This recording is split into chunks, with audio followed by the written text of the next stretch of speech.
ม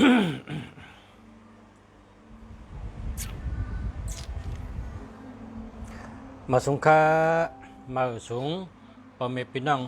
กูก็กูคนขามาสูงพร้อมยินกูก็ขาฮักกูก็ขามาสูงขาเสียเมืองดีเก่งใหม่ค่ะเมื่อในออกมาด้วยปันหมายพงพ่อแม่พี่น้องเขาหมายพงจ่องดีจ่องมีเงินจ่องรอดเพและด้วยปันจิวจตาปีในเป็นถือด้วยจิวจตาแล้วก็ด้วยปันเฮินเฮินเป็นจังหือเฮินเย่เมื่อในไรมีอันเห็นมาเหม่อเนาะอันเห็นมาเหม่อสละเขาว่าการเห็นมีวันเสียงสุดในวะการเห็นมีวันเสียงสุดนะเห็นปิญญาในมีวันชุดมีวันเสียงไรเห็นได้แต่เสเมื่อในกะห้องเห็นมาครับกะห้องเห็นมาตึกเห็นมาเยอะเหมือนกันเนี่ยกะห้องเห็นมาครับก้อยกะเมื่อในไรมาคอหนึ่งนะไรมาคอหนึ่งไรมาคอหนึ่งก็เข้มนะครับไรมากคอหนึ่งก็เข้มนะแล้วก็ด้วยปันเฮินแมนเหรอพอมีพี่น้องใต้เขากำเดียวอันเห็นมาเหม่อเนาะอันเห็นมาเหม่อสละเขาว่าการเห็นอันตั้งหูแต่ปันเมื่อแน่เห็นได้เห็นนำนะก้อยกะคอหนึ่งในได้กาขันอย่างเหลือคำมีกามคอหนึ่งกาขันมันอย่างเหลือคำนะเมื่อในค่ะเนี่ยฉลาเขาตุเห็นเมื่อในเขาขาก็กะห้องเห็นมาเหตุก็เลยอุบฉลา ลองเฮินเย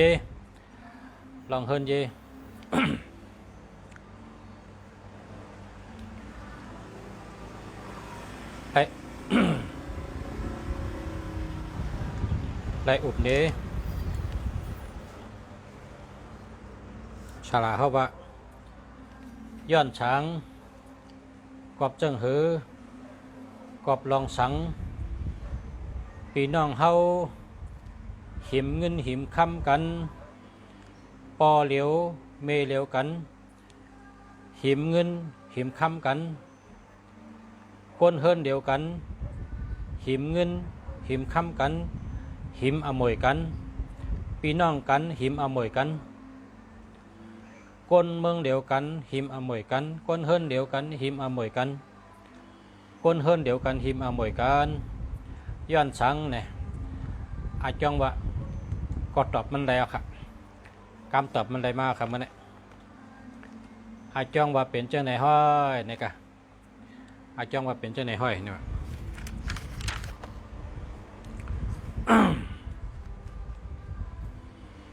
เมื่อในวันที่15 เดือน2เหงไป21ลองเฮิรนหนึ่งหลังตั้งนาเฮิรนมีนกข้างสะตั้งนาเฮิรนมีนกข้างสะตั้งหลังเฮิรน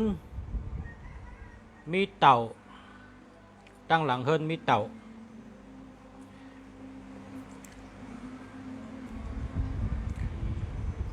ภายซ้ายเฮิรนภายซ้ายมีเสือเผือกภายซ้ายมีเสือเผือกภายขวามีนักกาภายขวามีนักกาเฮิรนหลังหนึ่งในลักษณะอังกามันปักเปิงมันเนื้อจามโลกะมักมันไว้ว่าเป็นจังไหนคะอ๋อก้นมือก่อนก้นมือมื่นชื่นก่อนในเขาเป็นก้นมีปัญญาพอรัดความมากก็เขาได้รัด ป้าปิงหยานะก้นถ่อมมันก็โหลเลยเจอปิงหยาทัดสังด้วยก็เปิดว่าก้นรัดมัน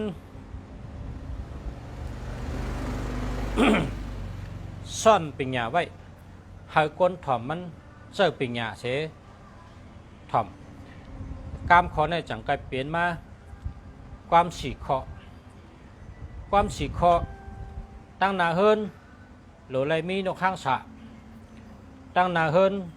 โหลไรมีนกข้างสะตั้งนาเฮินโหลไรมีนกข้างสะตั้งหลังเฮินโหลไรมีเต่าตั้งหลังเฮินโหลไรมีเต่าตั้งหลังเฮินมีเต่าภายไส้มีเสือเผือกภายไส้มีเสือเผือกภายขวามีนักกานะภายขวามีนักกาพอเขามาด้วยเฮินหลังหนึ่งได้พอเอาด้วยเฮินหลังหนึ่งเพราะว่านาเฮินมีนกข้างสาอันว่านั้นอาทิตย์เปมันตีป่องมันป่องว่านาเฮินนี่แต่ใดมีกลางวันนะแต่ใดมีกลางวันปางปางกว้างกว้างก็เปว่าแต่ใดมีลมเข้ามานาเฮินน้ำนะแต่ใดมีเฮินเข้ามาแต่ใดมีลมแต่ใดมีลมเข้ามานาเฮินอันนั้นห้องว่าตั้งนาเฮินหรืออะไรมีนกข้างสานกข้างสาเนี่ยเพราะเขาวินขึ้นวินลงวินขึ้นวินลงเขาหลุดเจอลมเขาปีกเขานั่นหลุดเจอพัดลมต้องไปวินขึ้นได้พอลงมาก็กลางวันหรือไรกว้างครับเพราะว่านกข้างสานี่ตัวใหญ่นะอาทิตย์เปมันได้บอกว่านาเฮินเผยเกาเย้าตั้งนาเฮินในหรือไรมีกลางวันป่างกว้างกว้างไว้เฮาลมเข้าไรเฮินดีๆงามๆนั่นค่ะอ๋อเฮาลมเข้าไรนาเฮินดีๆงามๆนั่นก้อยอาทิตย์เปงบอกว่านั้นก้อยนะตั้งนาเฮินมีนกข้างสาอันว่านั้นบอกว่าเขาเจ้าไครัดนี้ว่านาเฮิรนชูหลุปางหลุกว้างหลุมีกลางวันพอเปิดว่าลมหลีลมหยัดลมมดลมเสือลมมดเสือแต่ได้ลูกตั้งนาเฮิรนเขาตั้งพัดตูเฮิรนชูเจ้านะก้นนาเฮิรนชูเจ้าแต่ได้ลมหลีและลมหลีและอยู่ดีกินหวานไหนนั่นก้อย นะวันแก๊สขนโหวันแก๊สขนโหแก๊สอะไรเมื่อไหร่วันแก๊สขนโหในวันพุธอย่าไปแก๊สแล้วล่ะวันพุธอย่าไปแก๊สเพราะเหลือเสียวันพุธแก๊สอะไรกูวันค่ะนะกำในซ้ำนาเฮิรนมีนกข้างสาตั้งหลังเฮิรนจะมีเต่า ตั้งหลังเฮิรนมีเต่าตีป่องมันอาทิตย์เปมันป่องว่าตั้งหลังเฮิรนโลไรมีร้อยนะครับว่าตั้งหลังเฮิรนโดยไรมีร้อยตั้งหลังเฮิรนมีร้อยในปังวัดเต่านั่นครับเป็นตีอิงนะครับว่าเป็นตีอิงเพราะว่าตั้งหลังเฮิรนมีร้อยตั้งนาเฮิรนมีนาตั้งนาเฮิรนมีนาตั้งหลังเฮิรนมีร้อยตั้งนาเฮิรนมีน้ำตั้งหลังเฮิรนมีร้อยปะไหนเข้มนะนะครับว่าที่อยู่เนี่ยนะเข้มนะเพราะว่าบานเผอและเฮ็ดเฮิรนตั้งหลังเฮิรนมีร้อยตั้งนาเฮิรนมีน้ำมีตรงนาปะไหนจึงเป็นเฮิรนมังกรลีมังกรเมียดเต้ๆค่ะกำในครับมาด้วยไผ่ไส้มีเสือเผือกนะไผ่ไส้มีเสือเผือกไผ่ขวามีนักกาเตะหู้คาราไผ่ลายไผ่ไส้ไผ่ลายไผ่ขวาเปิ้นเต็มไปรู้นะเตะหู้ในลายตัวมันจ้ะลายตัวมัน ตั้งนาเฮิรนมีนกข้างสาตั้งหลังเฮิรนมีเต่าบอกว่าอายุยืนยาวนะเต่าในยาวเต่าในอายุยาวหรือเปิ้นกำในเขามาจุกนาเฮิรนเขาแหละเขาจุกนาเฮิรนเขาพอเขาจุกนาเฮิรนเอาไหนพอจุกนาเฮิรนเอาวายหน้ากว่าตั้งนาเฮิรนค่ะวายหน้ากับตั้งนาเฮิรนพอเขาจุกนาเฮิรนวายหน้ากับนาเฮิรนเขาไผ่ขวามือเขาคันนั่นไผ่ขวามือเขานั่น มีเสือเผือกไผ่ใช่มือเขานั่น มีนักกานะครับเนาะพอเขาลุกเนยเฮินจุกไหวก่อนหน้าเฮินนะพอเขาลุกเนยเฮินจุกเฉไหวออกนอกเฮินนะพอว่าเขาลุกเนยเฮินจุกไว้เหียก็ไหวออกก่อนนอกเฮินภายขวามีเสือเผือกภายซ้ายมีนักกา นะอย่าไปกวางนะอย่าไปกวางพอจุกเนยเฮินในไหวกับตั้งนอกเป็นเช่นนั้นเขากำในห้ามพอลุกตั้งนอกจุกนะพอลุกตั้งนอกจุกเขาตียางเขาเฮินนะพอลุกตั้งนอกจุกเหตุใดยางเขาเฮินแต่ไหวหน้าเขาเฮินในตัวจั่วในจึงภายขวาเป็นนักกาภายซ้ายเป็นเสือเผือกให้ไหนเขาของเจ้าเนาะ ภายซ้ายเสือเผือกบอกว่าเป็นคนยิงนะภายขวาเป็นนักกาบอกว่าคนใจนะครับว่าเป็นไผ่คนใจแด่เป็นไผ่คนยิงนะครับเนาะ ในก็หูที่ปองมันยาวก็ในสิบกับข้อ เมื่อในรายการเห็นขึ้นห้องเห็นมาเลยมากามคองแคบน่ะเดี๋ยวมาลัดบันพอมีพี่น้องเขากามคอในแต่กาขันมันเยอะหรือคำเขาในครับเฮินสองหลังเฮินอันจับกันสองหลังมีดินน้ำในกลางเฮินจังไหนย่าแปดไวดาย้อนว่าเฮินสองหลังจับกันมีดินน้ำในกลางนั่นจึงปองว่าเฮินในพอหึงมากนในเฮินเตพิษกันอ่ำแมนกันอ่ำหักกันอ่ำพร้อมกันแลหิมอามวยกัน หิมอามวยกันเป็นเจ้านั้นค่ะอ้ย้อนว่าเจ้านั้นแล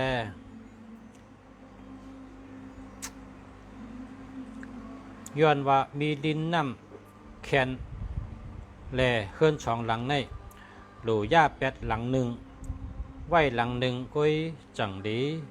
เฮือนในหลู่เป็นซอมเดียว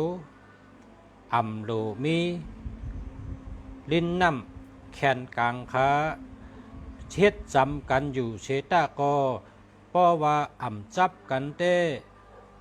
ลีอยู่พอเฮินจับกันในกลางมีลิ้นน้ำป้อในจึงหึงมาเตะอ่ำหักกันอ่ำพร้อมกันอ่ำแมนกันเตะหิมกันลองอมวยโคของเงินคำในเฮินหลังนั่นเขาจังแคมเขา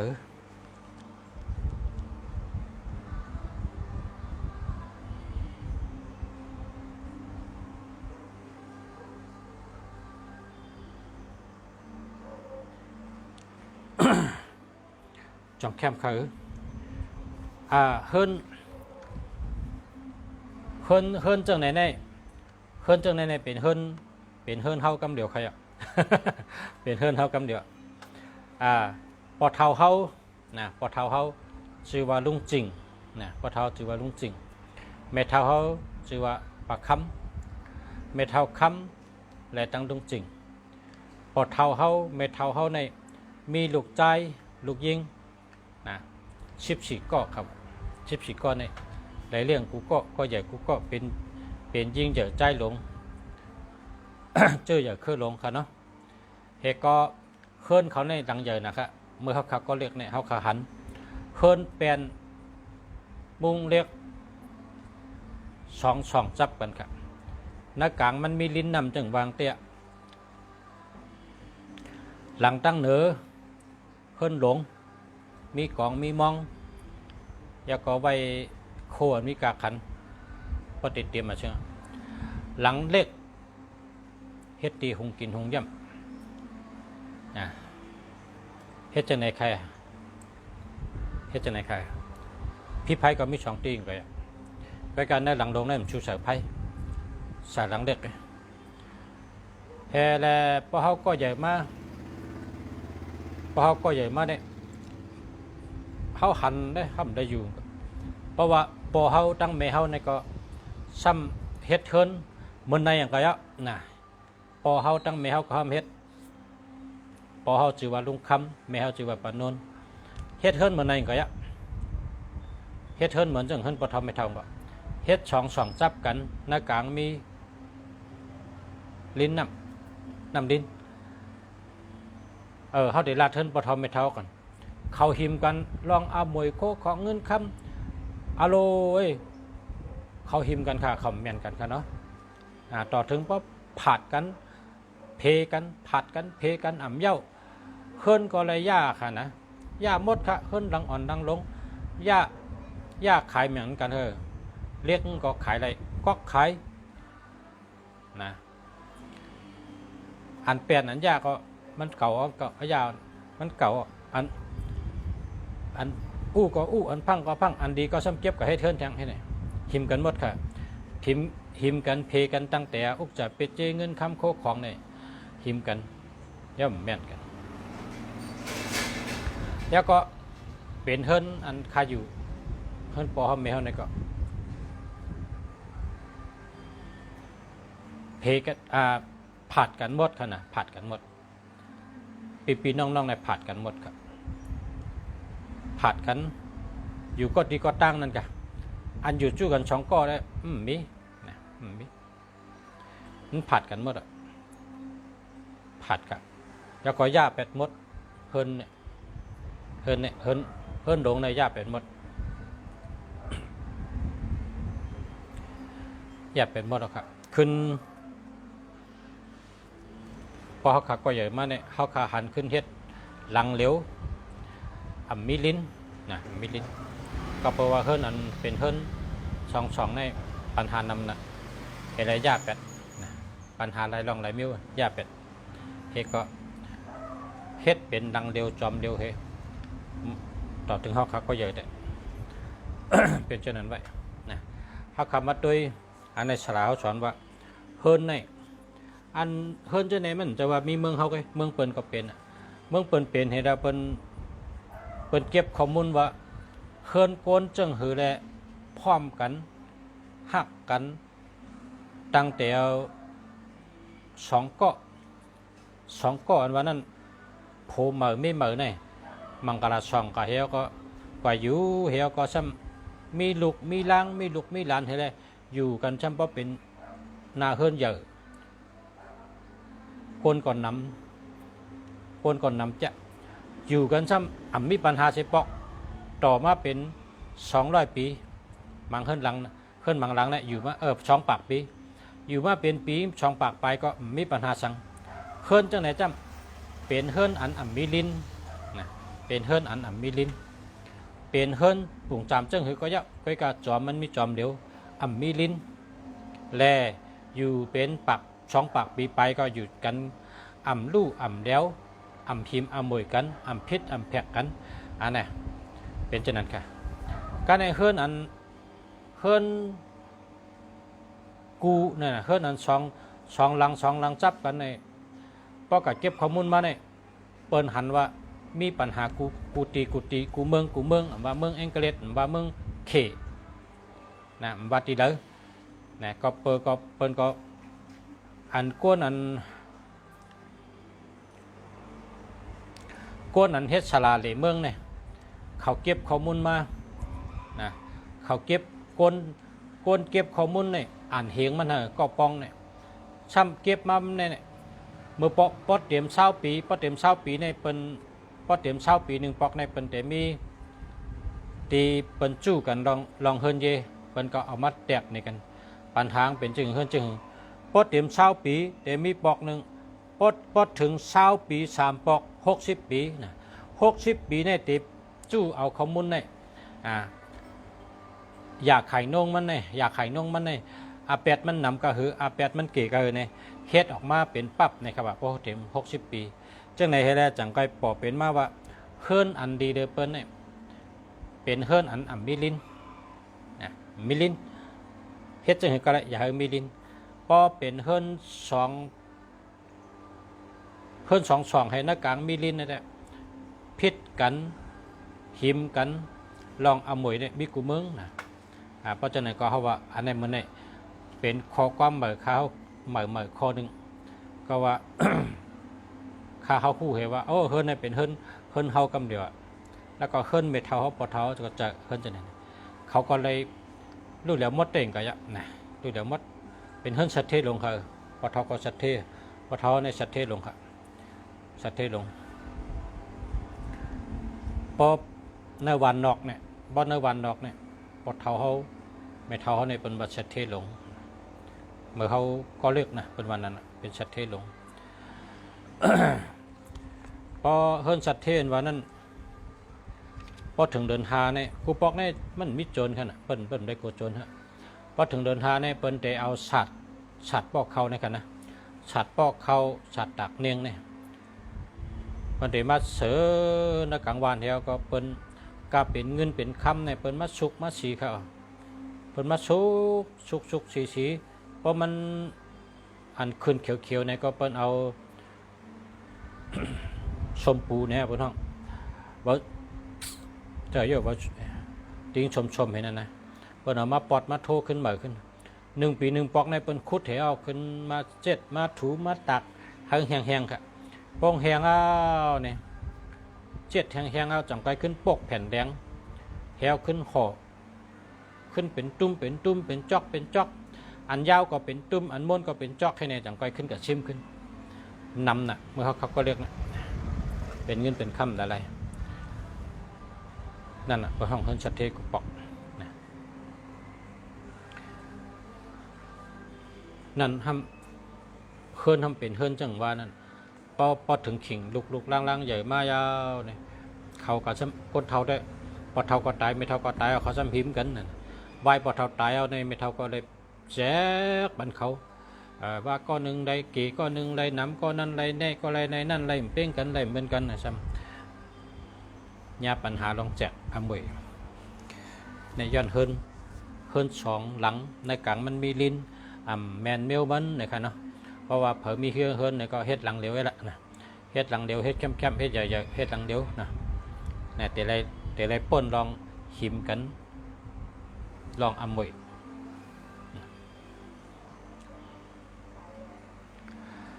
กำแนมาด้วยข้อที่6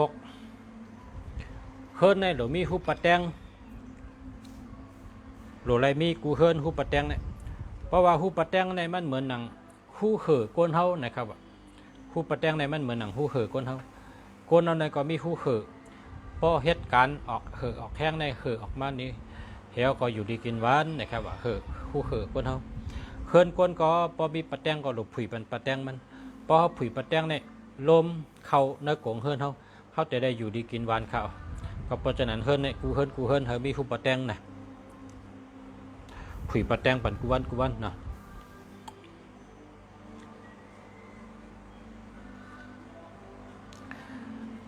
กำในช่ำข้อที่6ก่อนเนาะข้อที่6เขามีปะแตงนำข้อที่7เขาผุยผู้แรงผู้ปะแตงผุยปั่นกูวันนะข้อที่7ข้อที่8ข้อที่8เนี่ยพอเผานอนซื้อพักตูแต่ไรผ่าตัดนะครับพอเผานอนซื้อพักตูในไรผ่าตัด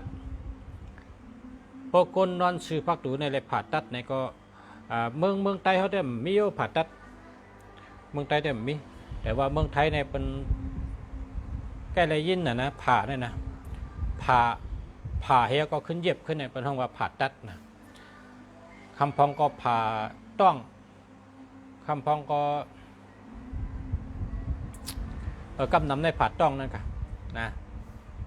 เมืองไทยในเพราะเป็นต้องเจ็บในเป็นคำว่าเป็นชายติ่งโย่ชายกิ่งโย่ในเป็นกับเจ็ดด้วยเพราะเป็นชายติ่งเป็นก็ผ่าต้องนั่นก็ยังมันก็จำเป็นเย็นในลำชัยในก็เป็นห้องผ่าต้องผ่าตัดนะเป็นเจ็บเป็นเย็นเพราะเป็นเจ็บเป็นเย็นเนี่ยกรรมเมืองไทยในเป็นห้องว่าเป็นมะเร็งเนี่ยนะกรรมไทยในห้องว่ามะเร็งอันเป็นเจ็บเป็นเย็นจำลำชัยนั่นนะในก็เป็นห้องผ่าให้แก๊สเปียเทขึ้นเย็บขึ้นเนี่ยให้เนี่ยห้ามหายให้เนี่ยเนี่ยนะเพราะเมืองไทยเนี่ยเป็นห้องว่าผ่าตัดเนี่ยแต่เมืองไทยได้ผ่าตัดเนี่ยได้ของพุทธิป๋องนะมันมีนั่นกันในเมืองไทยได้กรรมไทยเขาก็มีรูปผ่าตัดเนี่ยเนาะผ่าก็เป็นผ่าโบกไม้นั่นน่ะผ่าตัดเนี่ยได้เพราะบนดีๆก็ใครป่องกับไตเองก่อน แต่ในเมืองไทยเนี่ยนำนะผ่าตัดเนี่ยอันนั้นเปิ้นว่าพอเผอนอนชื่อฟักดูนะพอเผอนอนชื่อผู้ฟักดูเนี่ยพอเป็นยอกามาเนี่ย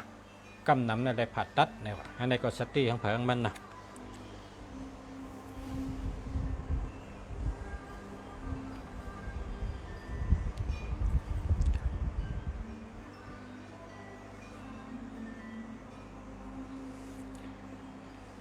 ข้อที่เก้านะข้อที่เก้าเพราะว่าเฮาเลยนอนเอาโหกว่าตั้งอันมีห้องน้ำและสังที่ล่างหวานและสังที่เปิ้นเจ้าน้ำและสังห้องน้ำห้องอาบน้ำและสังเนี่ยพอไล่เอาโหนอนกะตั้งจังนั้นหนึ่งพอไล่เอาโหกะตั้งจังนั้นนะสังว่าเพอเอาโหกว่าในก็พอหึงมาในก็เปิดว่ามันมึกนะครับว่าป้องมึกเนี่ยยอกาเตมิติโหนังฮือเตเป็นยอกานั่นเฮากาซื้อแผ่นมากังเอาแผ่นในเคียงกังเสือแทงทับหนึ่งป้อกังแผ่นป้อกังแผ่นพากังยาวเตนอนไหลอยู่ก็เปิดว่าพากังนั่นมันเฮกังลองมึกอันเป็นน้ำอายน้ำอันมึกดังเชิงนั่นมันผ่านมาถึงก้นใดพอมีน้ำมึกอายน้ำเหือน้ำกอมันมาญาแผ่นเฉลแผ่นนั่นเฮกังปันไรอันก้นอันนอนไรนอนสำตีมีน้ำจื้อน้ำมึกอายน้ำเหือน้ำเจ้านั่นถูกดีเอาแผ่นกังแทงจันหนึ่งเฉจังก้อยนอนเดี๋ยวไรอยู่ดีกินหวานนะครับว่าเนี่ยอันนี้เป็นลองว่าพาราไลนอนชื่อมึกตีนอนแต่จำน้ำเห็นเมียวนะอันว่าที่เป็นร่างบานอันว่าที่เป็นอาบน้ำอันว่าเป็นน้ำสังกะยะเพราะเป็นน้ำในมันแต่มึกนะครับว่าป้องมึกแต่เป็นยอกกาติโหนะป้องจึมป้องมึกนะก็เพราะฉะนั้นหนังหือแต่เหตุกลางไรนั่นชื่อแผ่นมักกังเหตุทับหนึ่งจังก้อยนอน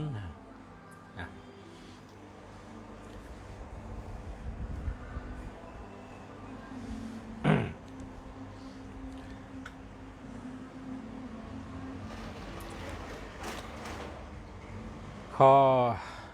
เซต8-9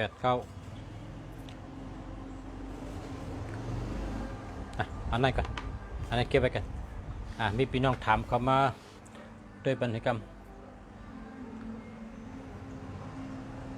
ฟังแล้วนะกว่าตั้งทัน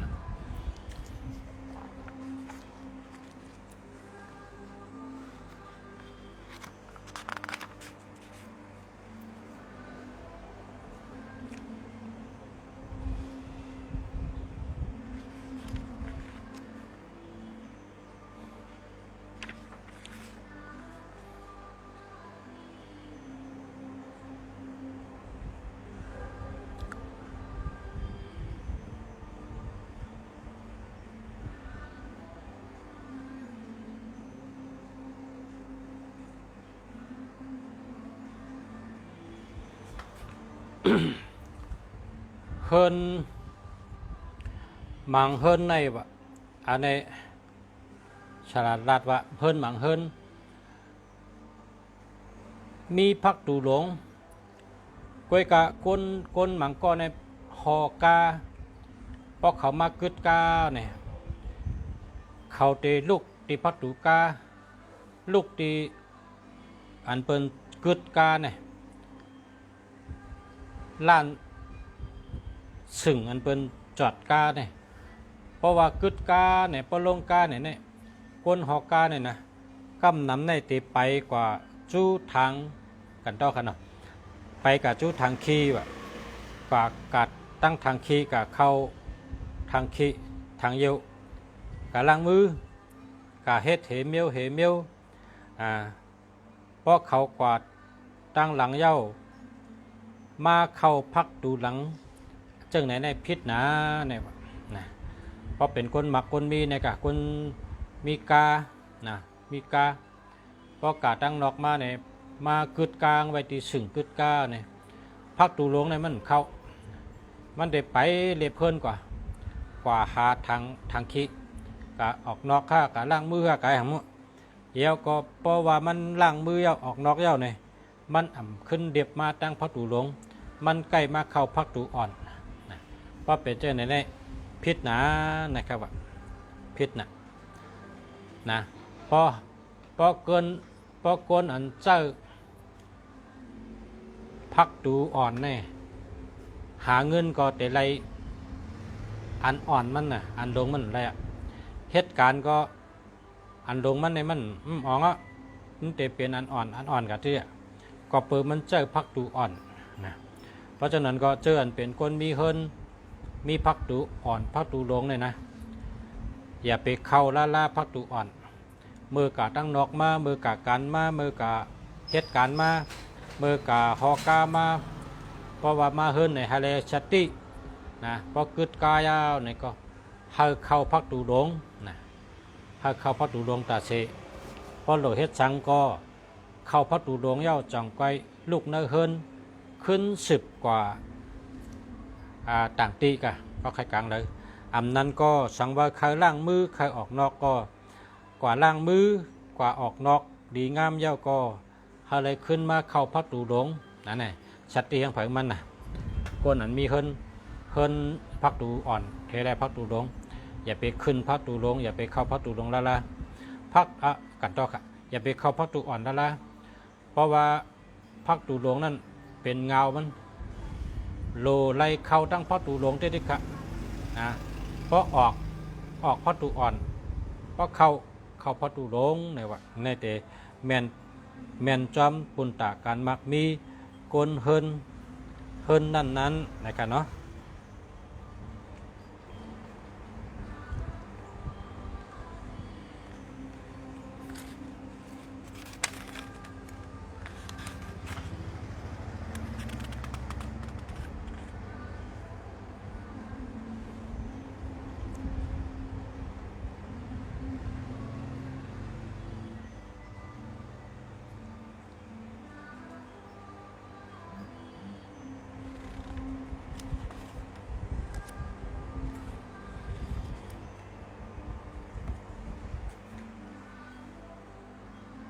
ยินจมค่ะแช่ปัญญาค่ะยินจมค่ะแช่ยาค่ะยินจมค่ะ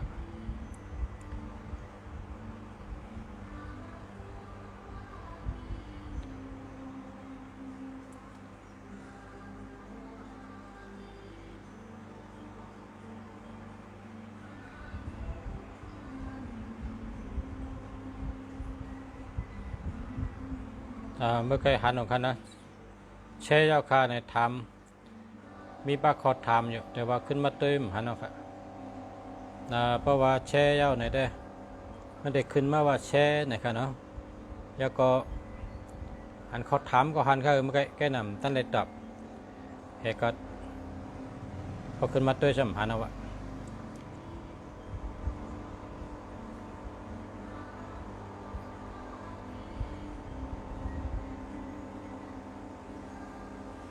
มาแล้วครับเมื่อไกมีคนแชร์ว่าแชร์ยาวคาเนี่ยนะแชร์ยาวคาเนี่ยก็ทำมาก็มาแล้วครับ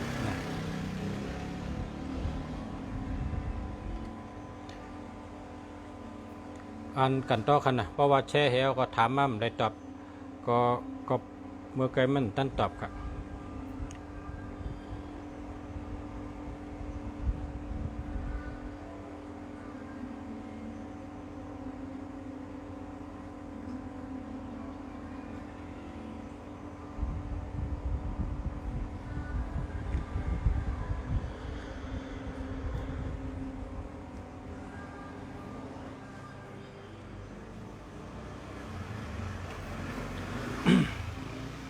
ฮันเอาค่ะแชร์ยาวค่ะ06122324935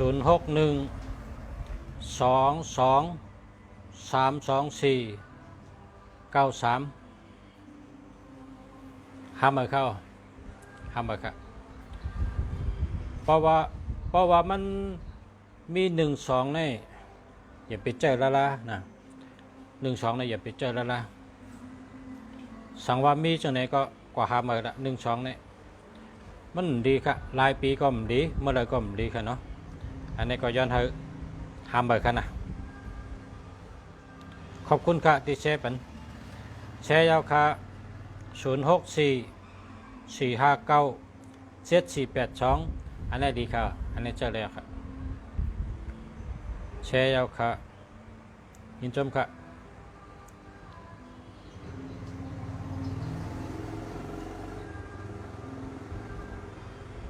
มีกันไหนก็เขา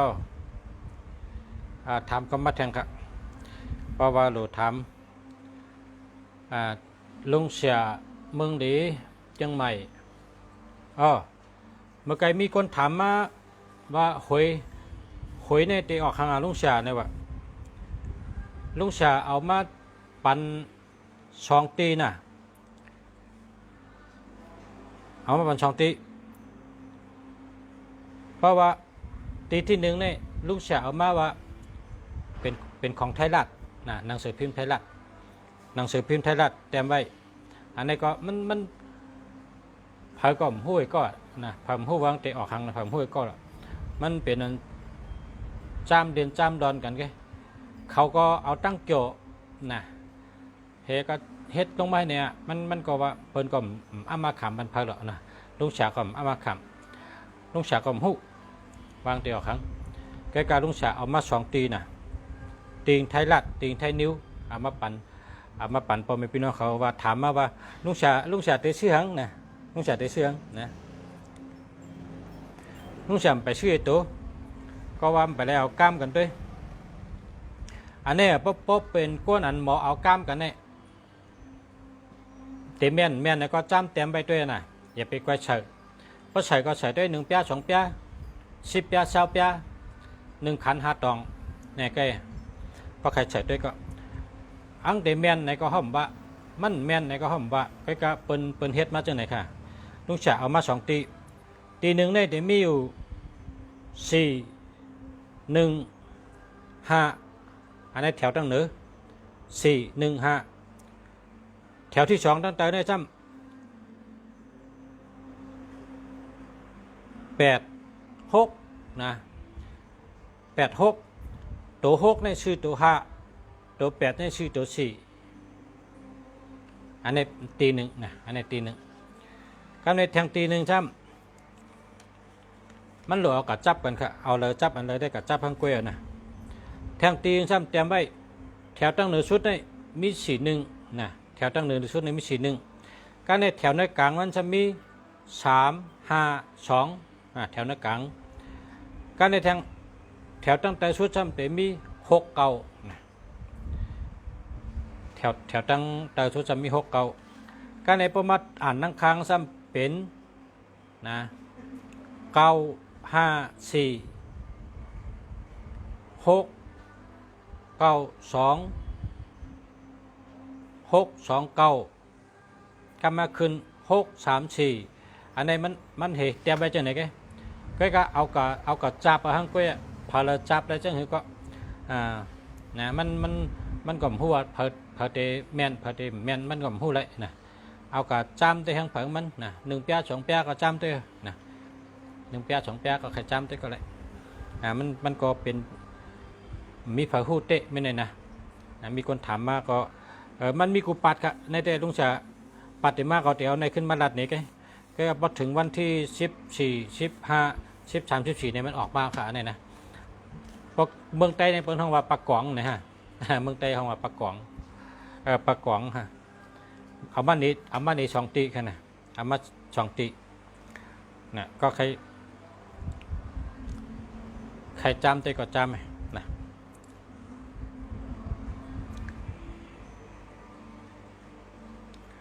แชร์ยาวคา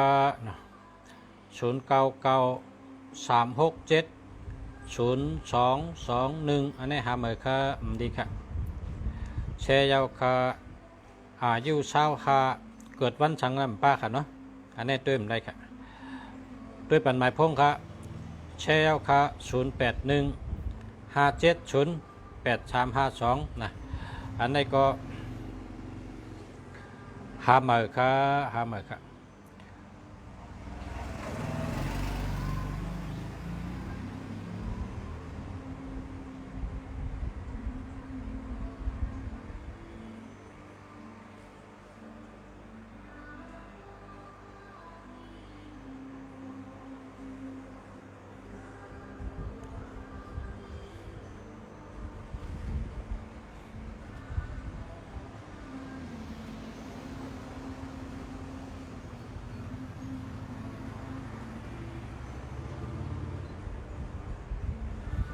แช่เจ้าค่ะอันนี้ทำมาค่ะเมื่อกี้ประวังปาน12ค่ะเพราะปาน12นี่มันได้50,000ค่ะนะอันชื่อว่านุชนิตยาเนี่ยค่ะเนาะมันปาน12ค่ะเพราะปาน12นี่มันได้ค่ะ50,000ค่ะอันที่ต้องจำจะไปเอาเนี่ยนะ12นะ13แล้วก็18 27 37 67อันนี้เดี๋ยวไปเอา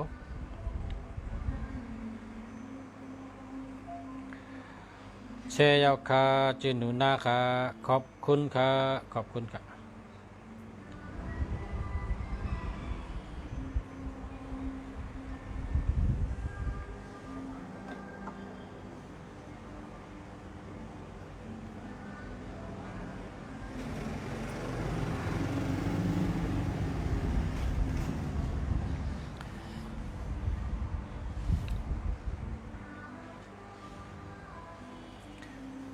แชร์ยาวคา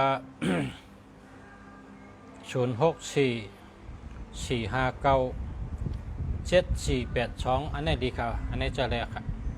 จะแรกครับ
ทำมาครับทำมาครับตั้นนะครับตัวนี้เปิดตู้ครับเตะถามจูจัตตาว่าถามว่าอาศักกันนายหนึ่งเกิดวันไหนคะในก็ถามได้เตรียมเขามาหมายพงจองดีค่ะในก็ถามได้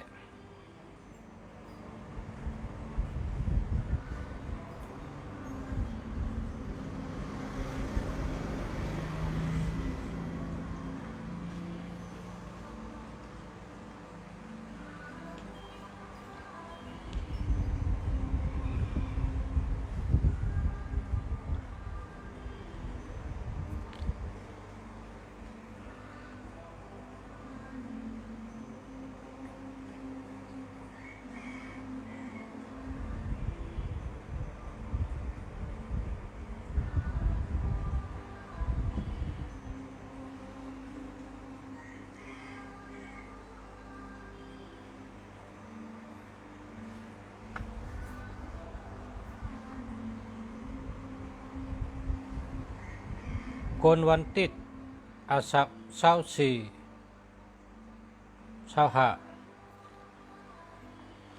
คนวันติด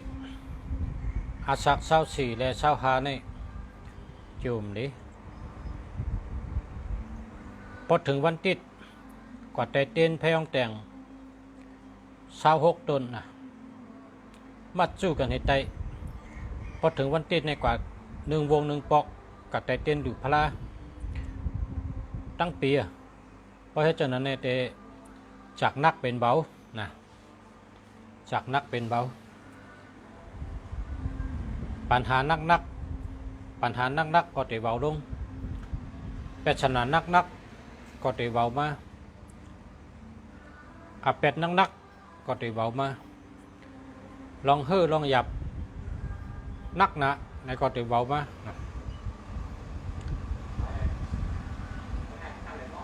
สีมองมันได้ไปไล่สีมองนู้นไปเอากัน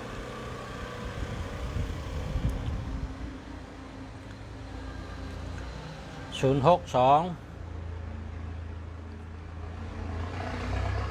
903 1192อันนี้หามากันนะหามากัน097นี่เด้จะแล้วค่ะไม่ได้ค่ะไม่ได้เพราะว่ามันมี76ค่ะเนาะมันมี76ค่ะพอมี76ในเจอไม่ได้ค่ะเอาแปดให้หามากันนะ097มันเป็น76ค่ะเนี่ย762เนี่ยนะเนาะอันนี้ได้ลูกเอาอะ762ได้ลูกอะ582287นะ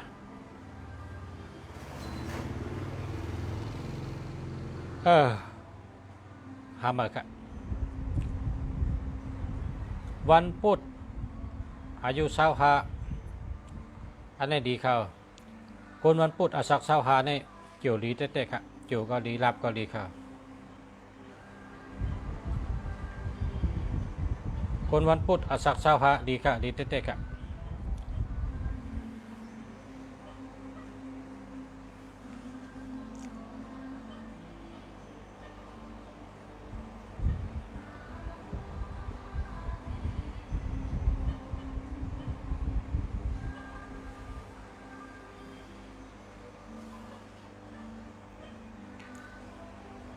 ในเมื่อไกลลาแล้วค่ะ062 903 1192ในหามากันนะหามาค่ะ094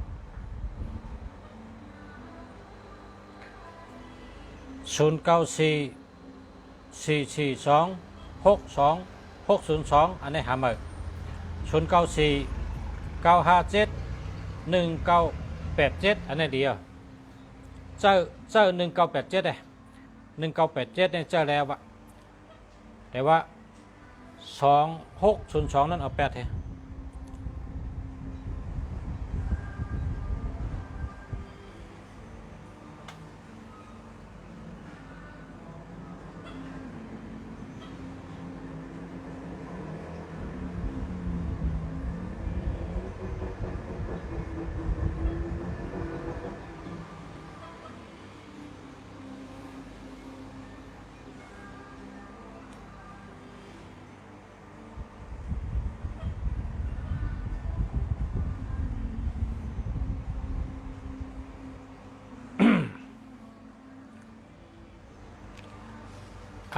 หมายพ้อง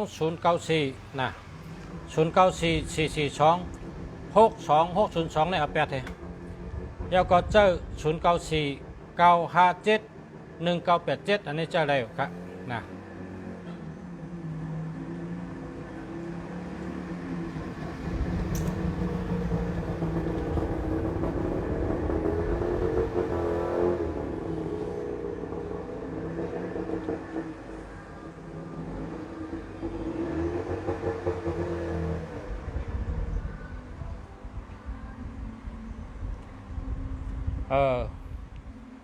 เกียรติสปติอาศัก53เนาะ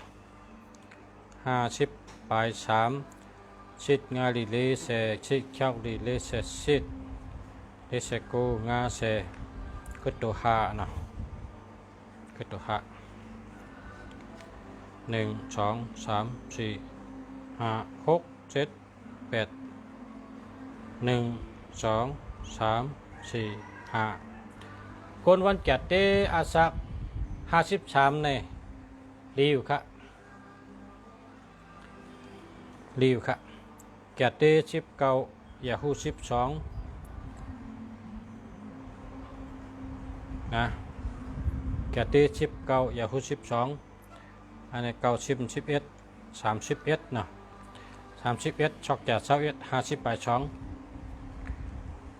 อาศัก53 8 80 by 3 มีศูนย์มีศูนย์มี3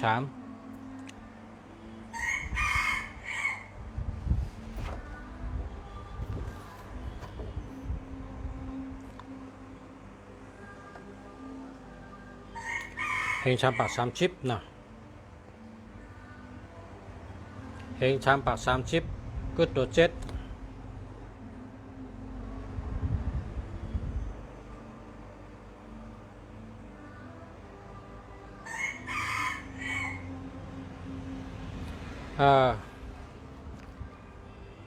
แกะที่19อย่าหู12ชอกแกะ21นะ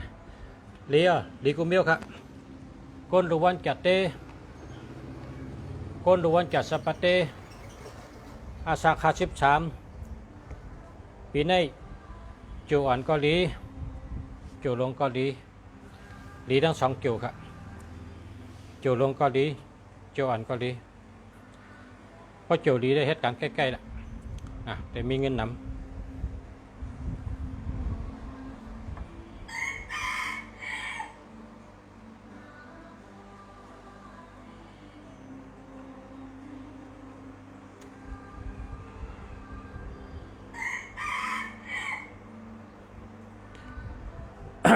เทียค่ะ0804593601หามาค่ะหามาค่ะ0629031192หามาค่ะ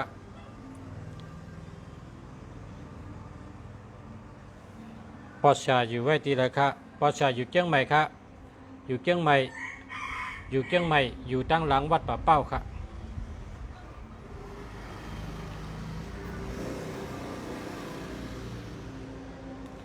ตีต่องกี้จ่องมี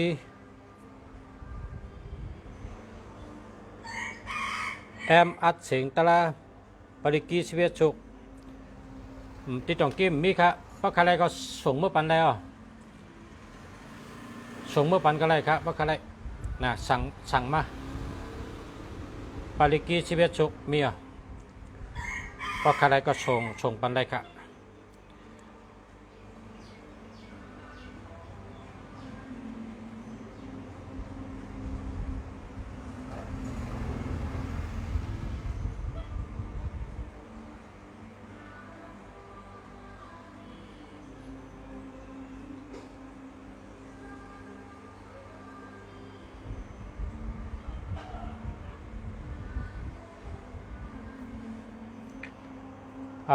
ก่อนวันศุกร์อายุ29ก่อนวันศุกร์อายุ29เนาะ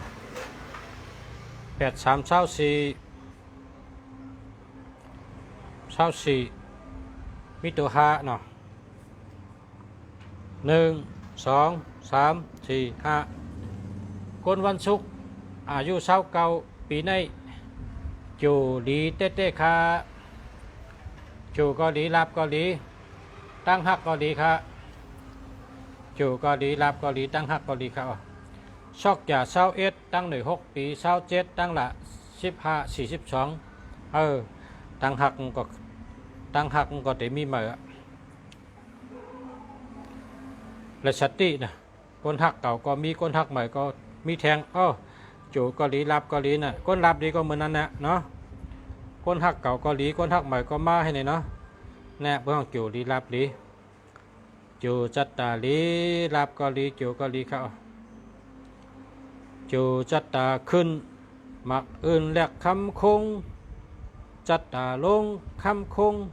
เย็นเป็นมักอื่นนี่นะ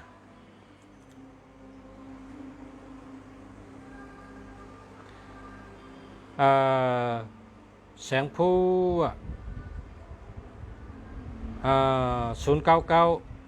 0991435824อันนี้แหละค่ะจะแล้วนะ824ในก้นใกล้เตอร์ถีนะ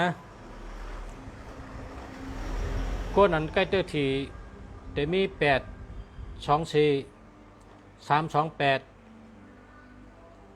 เนี่ยอามจะแกปอกถีกันเนาะ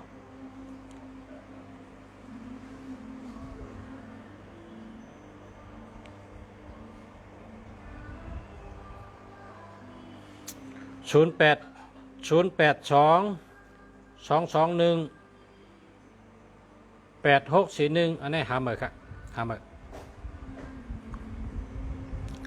คนเกิดวันพัดอายุ24 83 24 1 2 3 4 5 6 7 8ลงปีในจุ่มดีครับเวชตีนะคนเกิดวันพุธอายุ25อันนี้ดีอ่ะ25ในจุ่มดีจ้ะ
เมื่อในลงห้องเห็น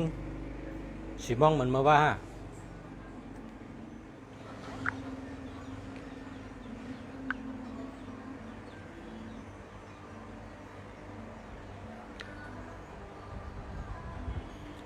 สีมองอ่ะสีมองลงห้องเห็นเหมือนมาว่าลงสีมองอ่ะเมื่อในลงไหนบ้อง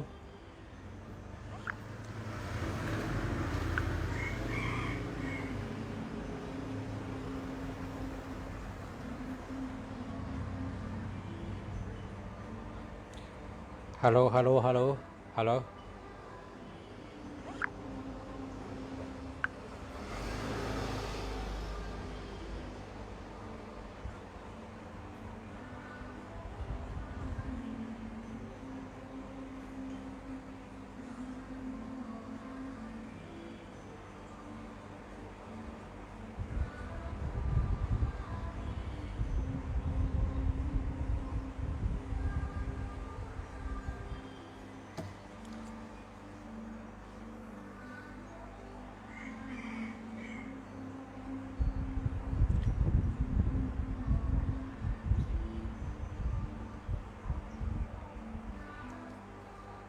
หลักพอย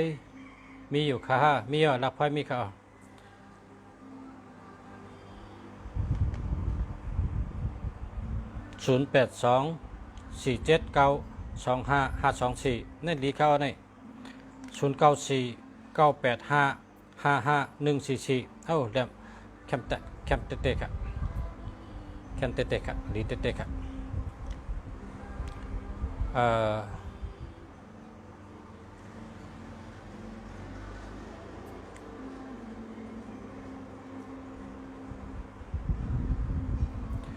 062-903-1192อันนี้หาเหมือนกันนะ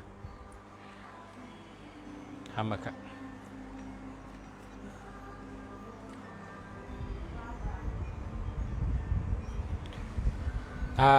มาแล้วครับ084616 เจ้าแล้วครับ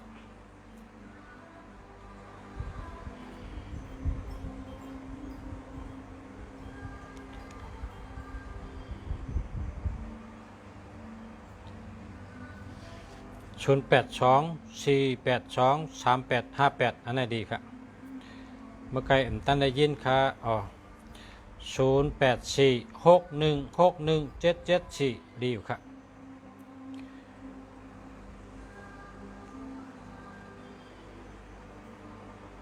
มวย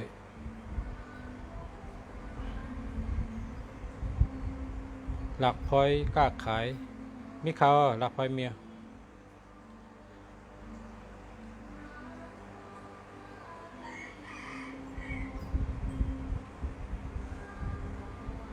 เกิดวันอังคารอายุ40อันนี้จุ่มดีปีนี้นะดูต่างชมต่อสักเจเหชื่อสั่งการเห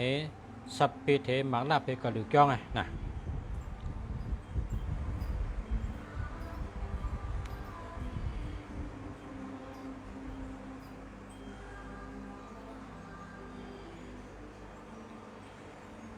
0926963173อันนี้มันดีเบอร์นี้มันดีทำมาครับ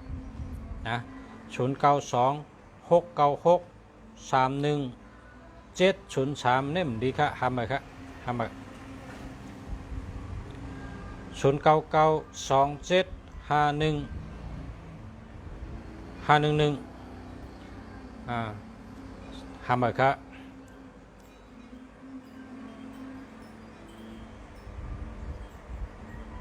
ทำมาครับทำมาครับ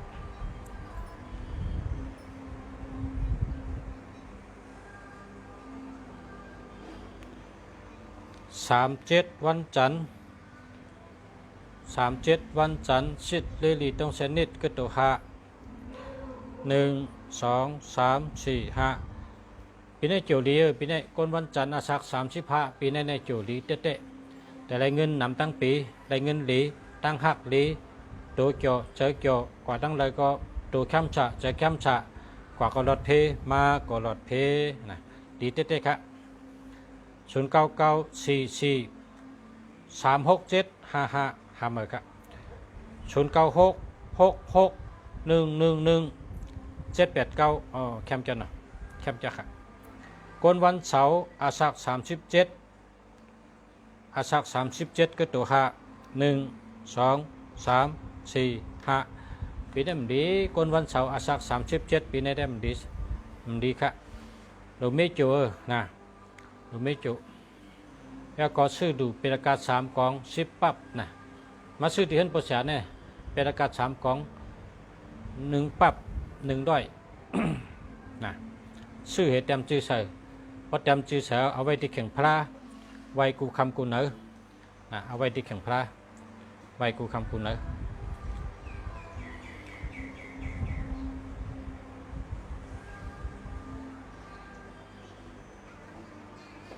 ลงยังฮะโอเคเพราะนั้นก็ค่าประชาเมืองดียัน ลือกันได้กันค่ะลงห้องเห็น4 โมงวะ4 โมงค่ะเขาย้ำเต็มกันเนาะพบกันทั้งวันใหม่ค่ะมาส่งค่ะยันให้พ่อแม่พี่น้องผู้ชมยันเขากูก็กวนยันให้กูก็ได้อยู่ดีกินวันก็เย็นช้ำฉะรัดเพชรรอยันเพกลางยันกลางยันสู้ให้กูก็ขึ้นใหญ่เหมือสูงหักกันพร้อมกันและอยู่ดีมีเงินห่างดีคึกปืนกูก็กูคนขามาส่งขาปัตตันพบกันแทงเขายำนะมาส่งขา